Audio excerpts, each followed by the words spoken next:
पर्चियां कलेक्ट की जा रही हैं। तीसरी बार डिवीज़न हुआ है।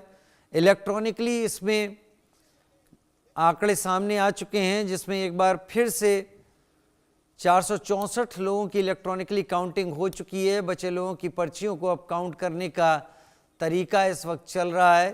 थोड़ा समय, जैसे पिछली बार समय ज़्यादा लगा था, वैसे ही समय डिवीज़न में लगेगा। ये तीसरा डिवीज़न है वक्फ संशोधन बिल के ऊपर। तीसरी बार डिवीज़न की मांग की गई है और डिवीज़न को अब काउंट किया जा रहा है। थोड़ी देर में जब ये पूरी काउंटिंग हो जाएगी तब सामने आएगा आंकड़ा कि इस डिवीज़न का परिणाम क्या रहा। लेकिन फिलहाल जो डिवीज़न का परिणाम था वो सरकार के ही पक्ष में दिखाई पड़ रहा था। लेकिन अभी पर्चियों की काउंटिंग जारी है। जिन्होंने पर्चियों के ज़रिए अपना वोट दिया है, दो तस्वीरें आपके टीवी स्क्रीन पर लगातार। एक तरफ राष्ट्रपति डोनाल्ड ट्रंप रेसिप्रोकल टैरिफ के ऊपर अपनी बात सामने रखते हुए और बताते हुए किस तरह अमेरिका 30 सालों से ठगा गया है, और वहीं दूसरी तरफ भारतीय संसद।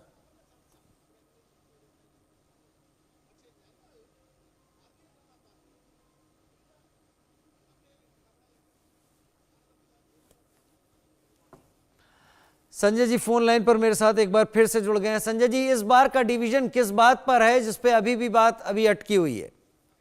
बस कुछ ही देर में वक्फ बिल का फाइनल रिजल्ट आ जाएगा। वक्फ बिल इतिहास बन जाएगा। आज का दिन ऐतिहासिक हो जाएगा। कुछ ही देर में वक्फ बिल, वक्फ संशोधन बिल लोकसभा में पारित हो जाएगा और इसके लिए फाइनल मतदान की प्रक्रिया शुरू हो चुकी है। हम देख सकते हैं टॉपिक क्लियर करा ली गई है और अब कुछ ही देर में मतदान शुरू हो जाएगा और मतदान का रिजल्ट भी जल्दी आ जाएगा। तो ये फाइनल मतदान है और इसके बाद में वक्फ संशोधन बिल आज की तारीख में 3 अप्रैल को लोकसभा पारित कर देगी। तो आज ही के दिन राज्यसभा में भी बिल लाया जाएगा और आज ही के दिन राज्यसभा में भी मतदान भी होगा। तो कुछ ही देर में हमको इंतजार करना होगा। बड़ी जल्दी कुछ ही देर में फाइनल रिजल्ट आ जाएगा वक्फ संशोधन बिल पर मतदान का। यानी अब मान सकते हैं कुछ ही देर का मतलब अगले 5-10 मिनट के अंदर ज्यादा से ज्यादा ये स्थिति साफ हो जाएगी। बिल्कुल, ये फाइनल मतदान है। इसके बाद में मतदान की प्रक्रिया खत्म हो जाएगी और रिजल्ट अनाउंस कर दिया जाएगा कि स्पीकर के द्वारा ये अनाउंस कर दिया जाएगा कि बिल पारित हो चुका है।